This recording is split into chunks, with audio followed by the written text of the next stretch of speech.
So we're going through the development of the theory and practice of organic chemistry generation by generation. We started with Lavoisier, and then Berzelius and Gay-Lussac and Davy. And last time we did Dumas and Liebig and Buller. And now we're on to the next generation, people that were born around 1830. And the new developments are going to be valence and benzene. Remember, in this list, things that are in boldface are experimental, and things that are theoretical are in normal face. So valence and benzene is experimental, but what we're interested in is the theory of benzene here. And the people who are associated with this are Auguste Kekulé, and you've all heard of Kekulé structures and Kekulé benzene, and he's memorialized on the front of the building here, born in 1829.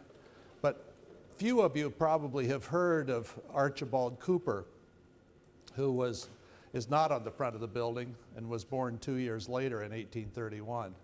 This is Cooper as a student. He lived to a reasonable age, 61 years old, but everything he did early. He was a sort of a dilettante student. He was a native of Scotland and studied in Edinburgh, but also went to Berlin often. And he studied classics and metaphysics, logic, moral philosophy, went to a lot of concerts. But while in Berlin, he got fascinated by chemistry. So in 1855, he became a student chemist. And in 1856, he went to Paris to work with Wurtz, who was the other leading French chemist, and worked indeed on salicylic acid, as you have done. In 1858, while in Wurtz's lab, he got fired for reasons that you'll see. And he went back to Scotland and tried to make a career there, but soon he had a mental breakdown, and the rest of his life, he didn't do anything. Okay? But what he did in 1858 is really something. Okay? So he didn't get a stone on the front of our building. But on this building, which is to let, or at least was a few years ago, in Kirkintilloch, which is about 8 miles northeast of Glasgow in Scotland, there's a stone. And it says, this plaque marks the birthplace of Archibald Scott Cooper, whose brilliant pioneering contributions to chemical theory have won for him international renown, and whose genius, stifled by an early illness, was denied the opportunity of consummation. When he was recovering from his first breakdown, he went fishing on this Endrick Water north of Glasgow and got sunstroke, which did him in for the rest of his life. And that's where he lived. His mother nursed him for his final 33 years in this house in Kirkintilloch. So this is the paper. He tried to publish it in French. He submitted it to his boss, Wurtz, in the hopes that he would put it in the French journal, but Wurtz thought it was not such a, was a little rash as a paper, and put it in his desk to cool off for a while. And in the meantime, Kekulé published, which irritated Cooper no little. And he told Wurtz what he thought about it, which was why he got sacked. But he also published it in English, and later it was published in French. But so this is the English version, not the first version he wrote, by Archibald Scott Cooper. And the first sentence already is fascinating. The end of chemistry, that is, the goal of chemistry, is its theory. Not many people would have said that. They would have had more practical motivations for chemistry. But Cooper was a big thinker. He said, "The guide in chemical research is a theory. It is therefore of the greatest importance to ascertain whether the theories at present adopted by chemists are adequate to the explanation of chemical phenomena, or at least based upon the true principles which ought to regulate scientific research." So what were the theories that were prevalent at this time by 1850? Name one. Shai? Dualism. Dualism, okay, the radical theory. That was prevalent in Germany. How about elsewhere, like France? The substitution or type or unitary theory. Okay, so those were the big theories. Among those which have been lately developed, there is one on account of its apparent numerous merits, which particularly claims investigation, and respecting which we deem that it would not be unprofitable were either new proofs of its scientific value furnished, or, on the contrary, should considerations be adduced establishing not only its inadequacy to the explanation, but its ultimate detriment to the progress of science. I allude to the system of types as advocated by Gerhardt. So Gerhardt and Laurent, who were slightly second-level French chemists, were the ones who really came up with the idea of the type theory, but Dumas adopted and advocated it and was the leader. So anyhow, so this was the theory that was going on in the lab where he was present in Paris. So, page 106 of this paper on the French type theory, he said, should the principle which is therein adopted be applied to common events of life, it will be found that it is simply absurd. Suppose that someone were to systematize the formation of letters into words that form the contents of a book. Were he to begin by saying that he had discovered a certain word, which would serve as a type. Remember, there were 4 types, right? Water, ammonia, HCl, and hydrogen. And from which, by substitution and double decomposition, all the others are to be derived. That he by this means not only could form new words, but new books. And books almost ad infinitum. He would state certainly an empirical truth. That is, you can take some word, substitute letters or pairs of letters or sets of letters for other letters and get any word you want. Okay? At the same time, however, this method would, judged by the light of common sense, be an absurdity. But a principle which common sense brands with absurdity is philosophically false and a scientific blunder. So this was not likely to make him popular in Paris. At the same time, however, here's what he was doing, actually, right? The emperor's new clothes. He's a new guy on the block, right? He's only been a chemist for 2 years, only begun studying chemistry 2 years before, and says what everybody's doing is nonsense in France. Well, how about in Germany? That's where he was before, in Berlin. I can only remark that it is not merely an unprofitable figure of language, but is injurious to science, inasmuch as it tends to arrest scientific inquiry by adopting the notion that these quasi-elements, what does he mean by the quasi-elements? What are they? Compound radicals, right? Contain some unknown and ultimate power which it is impossible to explain. That is, okay, so you got radicals. What holds the radicals together? Right? It stifles inquiry at the very point where an explanation is demanded by putting the seal of elements, of ultimate powers, on bodies which are known to be anything but this. They're definitely not elements, because you can burn them, of course, and get water and CO2 and so on. Okay? So this was absolutely true on both counts, both the French and the German theory, but it was stated pretty undiplomatically, right? And especially for someone who'd only been studying chemistry for 2 years. Maybe it took someone who was only studying chemistry 2 years to see how stupid it was, right? But at any rate, he got in trouble because of this. What did he offer as an alternative? To look at the properties of the elements themselves, not of radicals, not of these planetary systems that were the types. Science demands the strict adherence to a principle in direct contradiction to this view. That first principle, without which research cannot advance a step, dare not be ignored, namely, that a whole is simply the derivative of its parts. So if you have to understand the elements, then you can understand assemblies of elements from that. That's not obviously true. In fact, I think you could make a pretty good argument that as you get things more complicated, they're not simply a sum of their parts. But that's what he said. As a consequence of this, it follows that it is absolutely necessary to scientific unity and research to consider these bodies as entirely derivative and as containing no secret ultimate power whatever, and that the properties which these so-called quasi-elements possess are a direct consequence of the properties of the individual elements of which they are made up. So study the elements, not the radicals.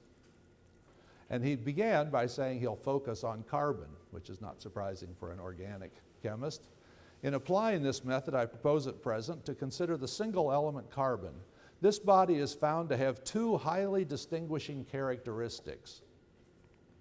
One, it combines with equal numbers of hydrogen, chlorine, oxygen, sulfur, etc. Would you agree with that?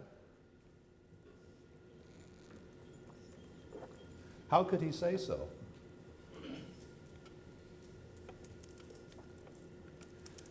It's because he wasn't dealing with the right atomic weights, right? Okay. It enters into chemical union with itself. So those are the two things, that it'll unite with itself, not just with other things, the way dualism would like you to do. And it has a certain combining power. These two properties, in my opinion, explain all that is characteristic of organic chemistry. So 1858 marks a new frontier in organic chemistry, a completely new revelation. The tetravalence and self-linking of carbon, that's points 1 and 2, right? That it combines with a certain number of other things and it can link to itself, right? Now, here he shows the formula of methane, of CO2, and of carbon tetrachloride. But those are the atomic weights he's using in order to get these formulas. Notice he says, here the whole 4 of hydrogen are not bound by a mutual affinity. You know that they're not all collected together because you can substitute them one by one, 1 chlorine, 2 chlorines, 3 chlorines. For each element of hydrogen can be substituted for one of chlorine in a regular series, beginning with the first, ending with the last. The atoms of oxygen are, on the contrary, united in pairs. What does he mean by that? That the oxygens are united in pairs. Why are they united in pairs in his formulas? Drawn by those curly brackets like they had in type theory. Yeah, Angela? Probably one oxygen because they were probably one oxygen because his weight is half of. Aha, because he had half the atomic weight, so they always came in pairs, right, to get oxygen 16 if he thinks oxygen is 8. The atoms of oxygen are in pairs, which will be more fully developed hereafter. Not in this paper, but there was no hereafter because of his breakdown, okay? And only for 2 atoms of oxygen, 2 chlorines can be substituted thus. So you can start with CO2, get phosgene and carbon tetrachloride. In the same manner with bodies that contain multiples of C2 united to hydrogen. So carbon is the same deal. It always comes in pairs, right? Because its atomic weight is 6 instead of 12. Okay.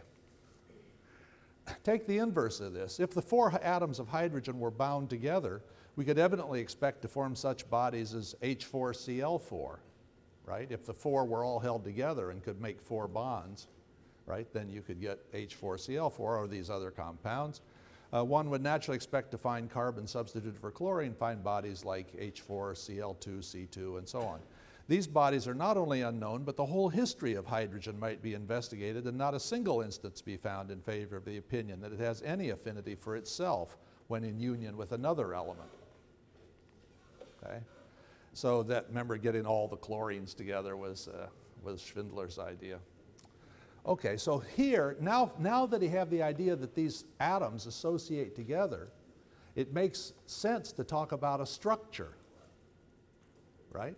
What's connected to what's connected to what, you know, the toe bone and the ankle bone and all that stuff. Okay, so now you could write structural formula. So these were the very first structural formulae, because before this there was no such thing as structure. Okay? Thus methylic alcohol has this formula and ethylic alcohol has the other. So now do you see the theme here? What's he using to denote bonds? 3 dots, right, are a bond. So he has a carbon bonded to 3 H's and also to OH. That's because oxygen is doubled, right? So we would write it this way. Or ethyl alcohol, we would write that way. Okay? Or this compound. Now, this one has a printer's error in it. What is it? And what's the printer's error? What's the substance?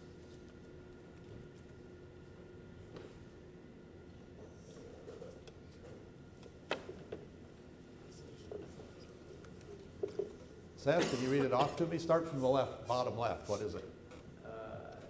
What's the first group? There's a carbon. That's a single carbon, right? Yeah, methyl, CH3, right? He doesn't draw the 3 bonds to hydrogen separately, but it's clearly he means C bonded to 3 hydrogens. What's next? Keep going. It's a C bonded to what? The top left. It's bonded to the methyl, of course. What else? It's bonded to oxygen, to a single oxygen, although we wrote 2, right? And what else is that carbon bonded to? Hydrogen. How many? How many hydrogens is it bonded to? The top left carbon. To 2. So it's CH3, CH2O. Now, can someone help me out with the rest of it? Ryan? Well, wouldn't that only just be one O at the top? Because It should be 1O, but he's got the different atomic weight. John? Shouldn't the C's on the far right be The C's on the far right should be bonded to one another. The printer left that out. So it's symmetrical. It's diethyl ether.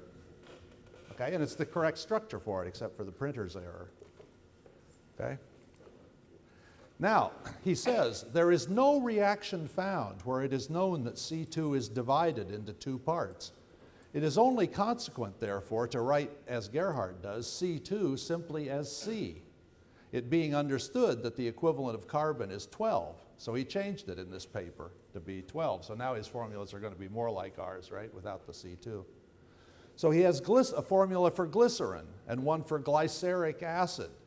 So let's do glyceric acid. What do you see up at the top? What's the top carbon?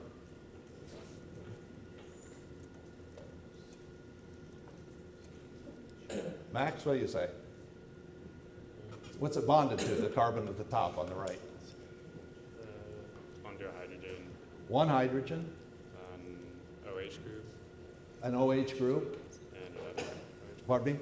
another OH group, 2 OH groups, and then and the carbon below, right? Because carbon can bond to carbon. That's the special thing about it. Okay, so here's the one on the left in a formula nowadays, and there's the one on the right.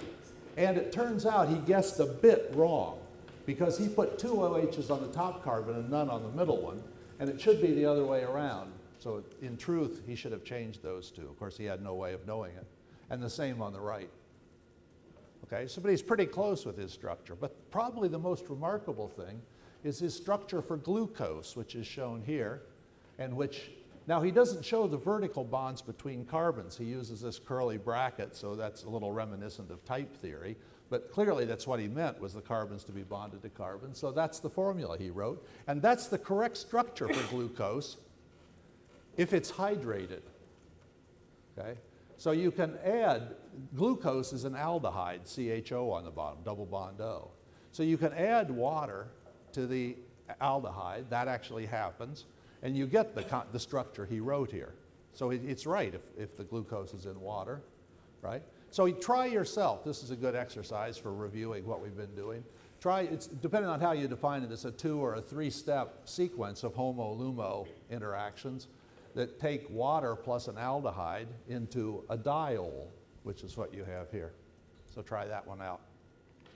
Okay. And in the French version of the same paper, which as we said appeared a little later, he drew it this way. And what do you notice is different now? There's 2 things different, actually. Yeah, now he's drawing single lines, straight lines for bonds. So this is the first time that was done. None of these dotted lines anymore. But there's a typo. Instead of drawing OH here, and notice, instead of drawing OOH here for a second, he's got the wrong formula. It's got H2 there. But this is really amazing that he got the correct structure for such a complicated molecule in the very first paper where the idea of structure or of bonds altogether was proposed. So this is really amazing. And we owe to Cooper the idea of bonds and the notation we used to do them. So here's Old Isle Cemetery in Kirkintilloch in Scotland yesterday. And there you see that this is the gravestone of Archibald Scott Cooper. And down here is your thank you note. And those are the flowers. That's the heather you bought to put on his tombstone.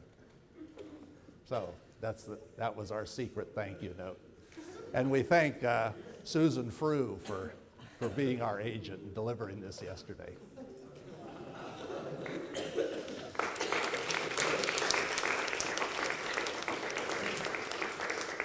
Okay. But on the front of the building, Cooper doesn't get any notice at all. It's only you guys that are in the know that can do that, right?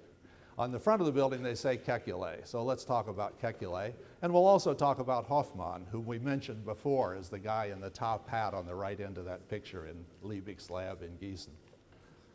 And Canizzaro. Okay, this is a drawing that Kekule made at the age of 13. By my standards, that's a pretty darn good drawing. And here's one he made at the age of 18.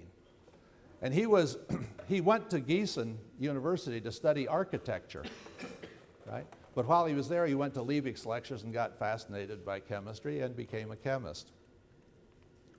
Okay, he studied with Liebig, and after he finished, he wanted to go to Paris to study with the people there. What do you think? Liebig, remember, had worked with Gay-Lussac, so he knew from Paris. What do you think he would tell Liebig, the young guy about to go off to Paris? Stay away from Dumas. Stay away from Dumas, perhaps, right? What he said was, there you will broaden your horizons. There you will learn a new language. There you will learn to know the life of a great city. But there you will not learn chemistry. But he went anyhow. He also went to England and became widely acquainted with all the leading chemists of the day. Then he got a job in Heidelberg, where he was from 1856 to 58, and he did research on cacodyl, that's that free radical involving arsenic. A remarkable thing, his student who worked with him on that was Bayer, whom we'll talk about a lot later. That was Bunsen, who was the big cheese in Heidelberg, was the one Kekule was associated with. And he did the work not in a laboratory, but in the kitchen in his apartment, this work on arsenic. So in 1857, while he was there, he proposed a new type, right, based on carbon. So carbon could have 4 things attached to it, which you could substitute one for another, right? So this was where he got the idea of carbon being something special, the basis of a new type, and that it was tetravalent. And ultimately, he got onto the idea a year later that carbon could link to itself. So he had proposed the marsh gas type before Cooper's paper, but this other one was essentially simultaneous, just slightly later written, but earlier published. Here are his observations on Mr. Cooper's new chemical theory. In fact, in 2 memoirs which have appeared in Liebig's Annalen, I've put forward different views which, in my opinion, should furnish a clearer insight into the constitution of chemical compounds, clearer than Cooper's. I may be allowed to indicate that my first paper lays down the principle which I have called the basicity of atoms. We'd say valence. If Mr. Cooper thinks he has discovered the cause of this difference of basicity and the existence of a special kind of affinity, I am the first to admit that I have no right to contest his priority in this. But he was quick to say that he was the one that had the idea first. And he went on to quite a successful career in contrast to Cooper. Here he is in Ghent, the period during which he proposed the structure for benzene with a bunch of people whom we will talk about later, or at least several of them we'll talk about later as his students.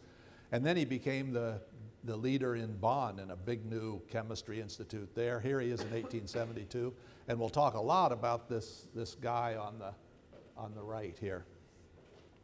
So he became a really prime leader in chemistry. Now, facts, ideas, and words. Words means nomenclature, so these new ideas needed new words. And also, not just the words written out with letters, but notation. What symbols are you going to write for these things?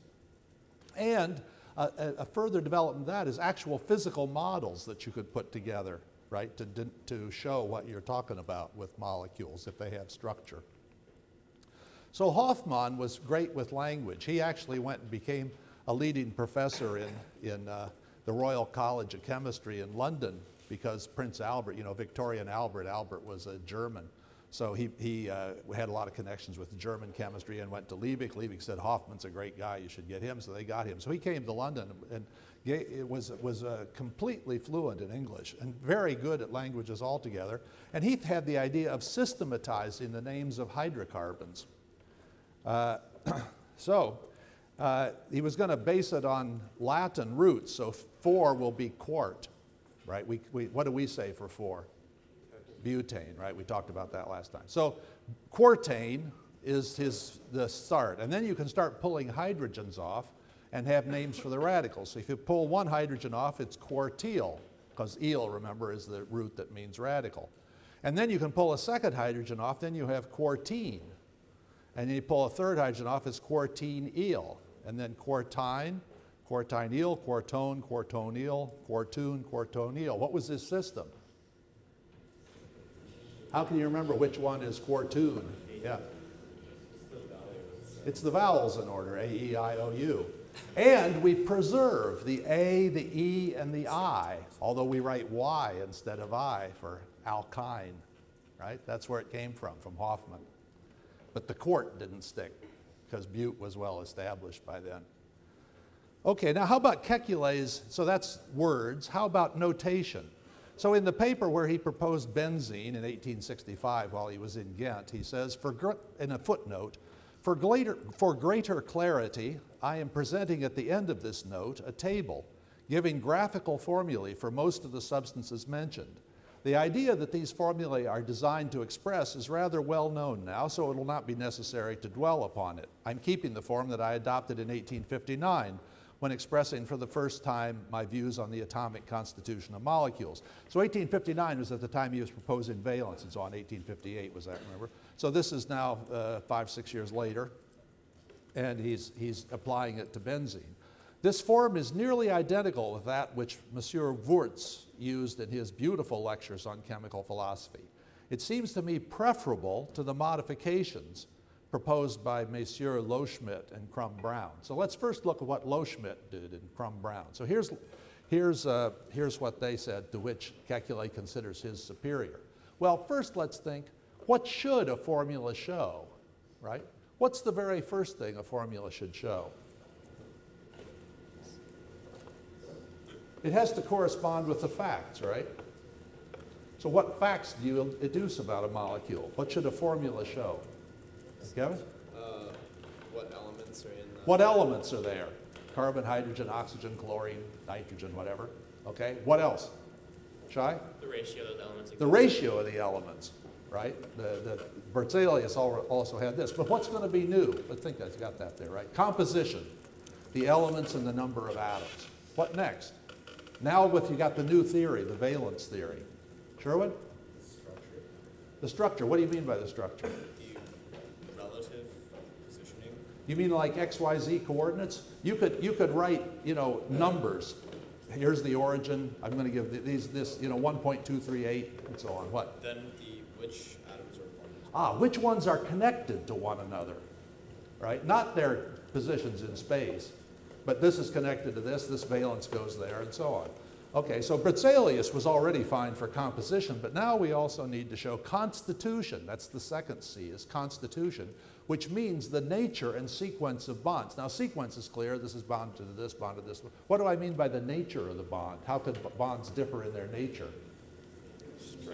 Single, double, triple, right? Okay. So, and you need to be able to show isomers, which Berzelius couldn't show. Okay, so here's Loschmidt. This is Loschmidt's formula, 1861, for acetic acid. Can you understand it?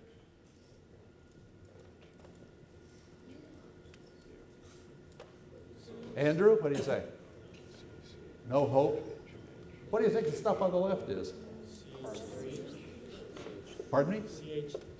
CH3, right? So the size is something about the weight, right? So it's CH3, what's it bonded to? C, same size.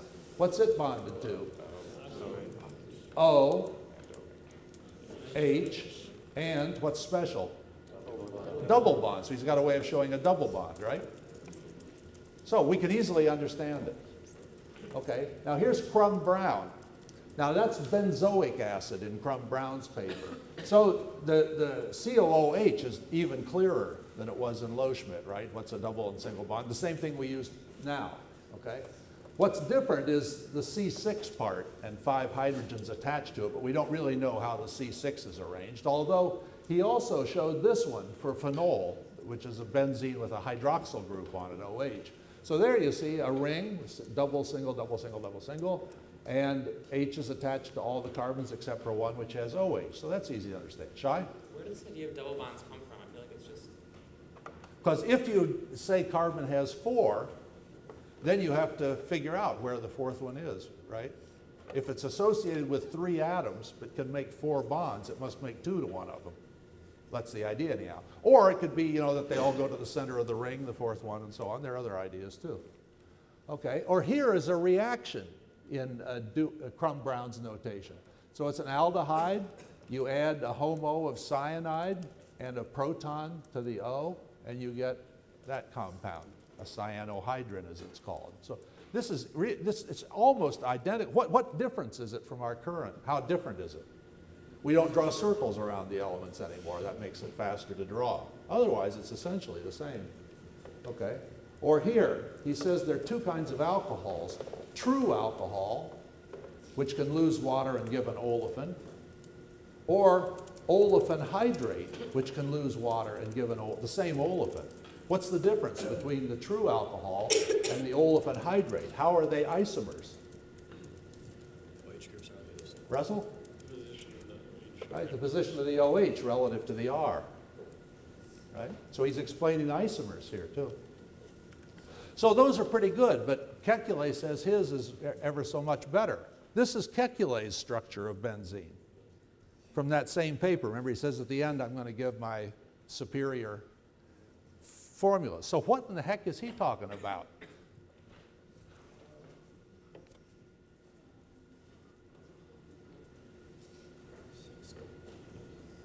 Eric, you got any idea? So what do you think that is? Eric? No idea? Well, you don't have much to work with in benzene. What do you have? It's C6H6, right? So that's got to either be carbon or hydrogen. Which do you think? The top left there. No idea? Anybody got an idea? Why do you say carbon, Kate? Yeah, it's also showing double and single bonds. Ah, it's showing up above here in the schematic one. It's showing double bonds between carbon and then a single bond, then a double bond, then a single bond, then a double bond. And, well, let's go, that's open chain, and this is closed chain. What are these arrows on the end? Ah, those are the ones that loop back and attach to one another somehow to make a ring. Okay, do you think he's trying to imply Cartesian coordinates for the location of every atom by where he draws these symbols? Right, he's trying to show X, Y, Z coordinates. What do you think, Nate? Think he thinks he's showing that or not? Either of you. He's got X, Y, or he's got like X, Y. I mean, you could say, right, here's an x-axis, here's a y-axis. This has certain coordinates, that. Yeah. Do you think he thinks that if he had a microscope and could see it, that's where those atoms would be, in fact? Is it physical position he's showing? They look kind of like cells. Kelsey, you got an idea? Do you think he thinks he's showing where these atoms are actually located in space? What is he showing? Yeah, Sherwin? The sequence. What's bonded to what, and whether it's single bond or double bond. He's showing constitution, the nature and sequence of bonds, not positions of atoms, certainly not. Okay, and then the little ones are hydrogens, right? So you got so the length of one of these things is how many valences it has, right? 4 long for carbon, only 1 long for hydrogen. And tangency then means a bond, right? So this is CH double bond, CH single bond, CH double bond, and so on. And then you get to the end, you go back to the beginning. Okay? Now, he then shows chlorinated benzene, because chlorine is also monovalent, right? So you can substitute it for hydrogen. And then you can have dichlorobenzene too, or tri or tetra, or so on, right? Now, is he showing isomers here? That is, in this case, if you substituted this one for chlorine instead of that one, same thing or different things? If you believed if you believed that this was a picture of things in space, they'd be different, right? But if all you're interested in is what's connected to what by single and double bonds, then it's the same. You have the same pattern either way. How about for the dichloro? Would there be isomers of that? Ah, you could get different sequence, right? They could be adjacent carbons that have chlorines, or next adjacent, or beyond that, right? So you could use this system to talk about isomers. So how many isomers? What do you think Kekulé thought? What do you think he thought about how many isomers of chlorobenzene there are? Do you think he thought there were many? Just what? Yes. I'm going to show you. Okay, he thinks his system is superior. Now, he also used his system in this same paper. He did a lot of formulas, but he showed these compounds like this one. What's that group on the left? What's the group here? What is that? What's this atom? CH3. What's this? CH2. OH. O is 2 units long, right? So CH3, CH2, CH2, OH, alkyl propylic, propyl alcohol, okay? Now what's this one? CH3, CH3, CH, OH. It's alkyl methyl ethylic, methyl ethylic alcohol. So this would be ethyl alcohol, the part on the top, but we've got a methyl substituted in it. And notice he's having to change his formula, right? Because now these are horizontal tangencies that are bonds, but this vertical tangency doesn't count as a bond. So it's getting a little complicated to explain to students, right? Okay, what's the next one? CH3? What's this? C double bond O. CH3. So that's our old friend acetone. And what's this one? CH3, CHOH, right? CH3. Alkyl acetonique. So it's the alcohol you get by adding 2 hydrogens to acetone. Now, what do you think about this? Do you see anything interesting? This one is CH3, CHOH, CH3. This one is CH3, CH, CH3, OH.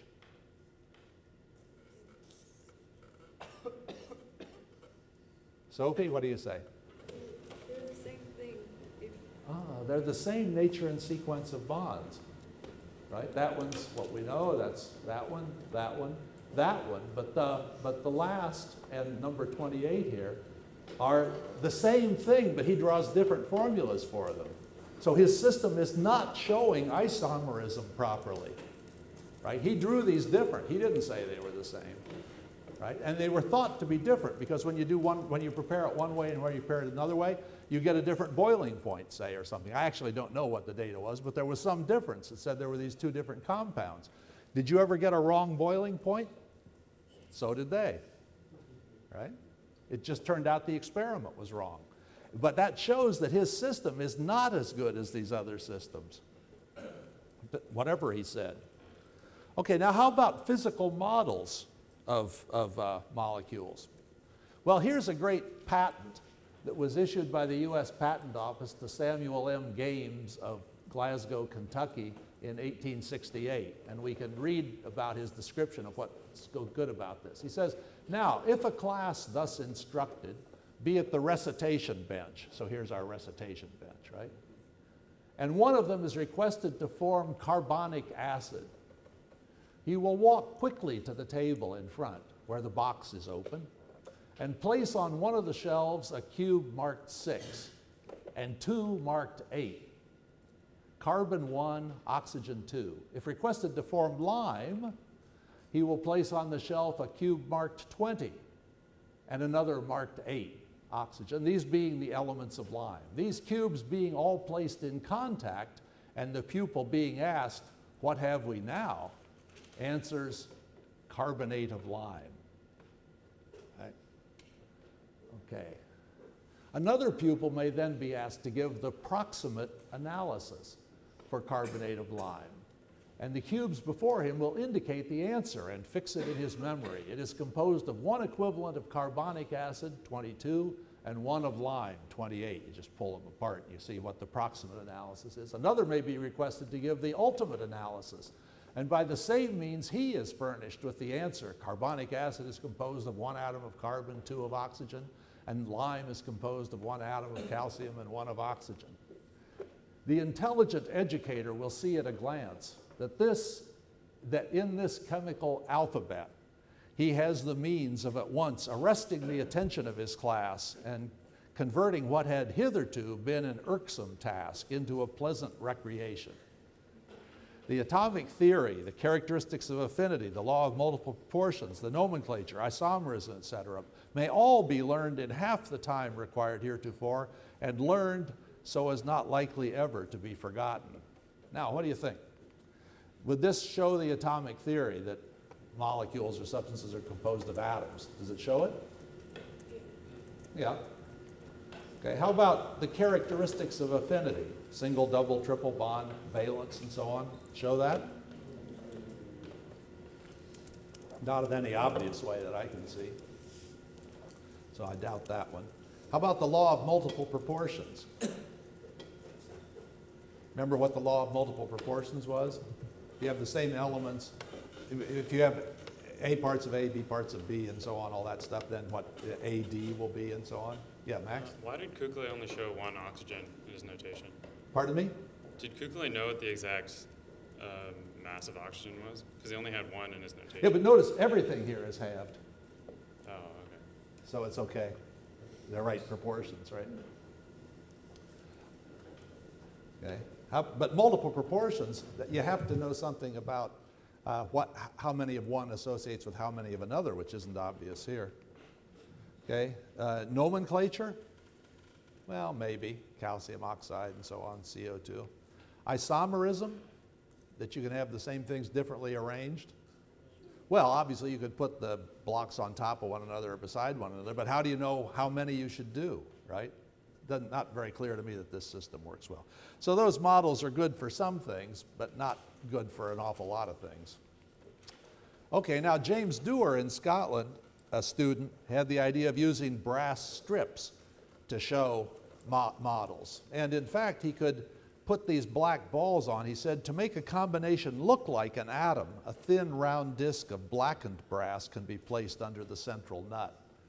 I think that's really cute, to look like an atom, as if he knew what an atom looked like, right? Okay, so then he made these models from his strips of possible structures of benzene. Right? You can see where the atoms are and the 4 valences on every carbon and which direction they go. That particular one, that compound, that structure was actually prepared about 100 years later, and when it was called Dewar benzene. Right? That one's interesting. It's got a 4-center bond, 4 carbons all sharing the same bond, right? Hofmann, the guy, remember, who was good at language and was in London, his last lecture in London was at the Royal Institution, the place where Faraday was and where Davy had been and did the experiments in electrolysis. So he gave this public lecture where he used croquet balls for atom models with sticks stuck in them, and he colored them. And the system he chose is the one we still use for what color the atoms are. White for hydrogen, red for oxygen, blue for nitrogen, black for carbon. Okay, so here's part of the lecture he gave. So he would build molecules before your very eyes. He'd start with a hydrogen, put an oxygen on and another hydrogen. Lo, he's made water, right? Or he could make marsh gas, methane. Or he could show the oxides of HCl. So you start with HCl, but he could take it apart and put an oxygen in between, or put 2 oxygens, or 3 or 4 oxygens in between to go from hydrochloric to hypochlorous to chlorous to chloric to perchloric. So this is like Lavoisier, right? Going to different levels of oxidation. Unfortunately, those aren't the structures, right? What really happens is that the unshared pair of chlorine can share with oxygen to give this, which is the active ingredient in Clorox bleach. Or you can use another unshared pair of chlorine to put another oxygen. or another for another and get the oxidizing agent that Gay-Lussac used, the chlorate. Or you can put a last one, and this is an explosive. In fact, ammonium perchlorate, AP, is a component of the military explosives. Notice that in Hoffman's thing, you could have put 15 oxygens in a row if you could have reached high enough, but you can only go to 4 here because that's how many unshared pairs chloride has to use. Okay, but then he showed the chlorination of marsh gas, so monochlorinated, dichlorinated, trichlorinated, and tetrachlorinated marsh gas. Now this is interesting because for the dichloro, you could imagine having 2 isomers with these models, right? The chlorines could be near one another or opposite one another, right? Now, some years later, there was an exhibition in London, and they showed molecular models. By this time, Hoffman was back in Germany, but they got a guy in Spain to make some Hoffman-style models. Manuel Gonzalez Rodriguez from Madrid made this set. And here's chloromethane made from that set. What's the difference between these? It says, according to Hoffman here, Seguin A.W. Hoffman, right? What's the difference? Andrew? Or, yeah, what's it, Alex? The bonds on the carbon aren't 90 degrees from each other.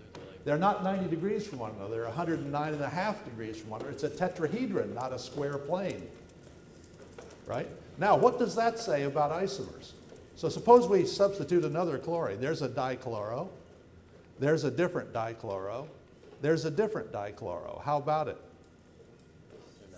They're just rotated from one another. They're not different, right? So depending on whether it's square planar or tetrahedral, you'll get different numbers of isomers. That's neat because it gives you a tool for telling whether it's square planar or tetrahedral, right? So you can get structure from analysis. So, but these constitutional models try to show the nature and sequence of bonds for Hoffman, not the arrangement in space, and not for Hoffman, and not for the guy that made these models. They weren't trying to explain isomers in that way. All they were trying to show was the same thing you draw in these pictures, the nature and the sequence of bonds, whether they're single or double, triple, and what's associated with what. So that comes a little later, trying to get to the arrangement in space. But the pièce de résistance of Hoffman's lecture was this, that if you take these croquet ball models and make the olefiant gas, which we talked about last time, it's got 2 spare valences, and if you add chlorine, you can get the Dutch liquid, the dichloroethane. But remember what we saw last time. He called olefiant gas an unfinished or not saturated. We now call it unsaturated molecule. And it's reactive because of these dangling valences. And we now know why it's that way, that he's got the wrong structure, right? It should be CH2, not CH3. And we know about HOMOs and LUMOs now. But that was what he really showed, was that the model had something completely new that no one anticipated. It could explain what? That's new. What new quality is he associating with the models? What elements are there? What ratio they're in? Right? How they're linked to one another, single, double, triple bonds. What's he adding? Reactivity, right? So it's something new. So the whole history is adding new things, new properties to the models, and there are more to come, okay? That's it.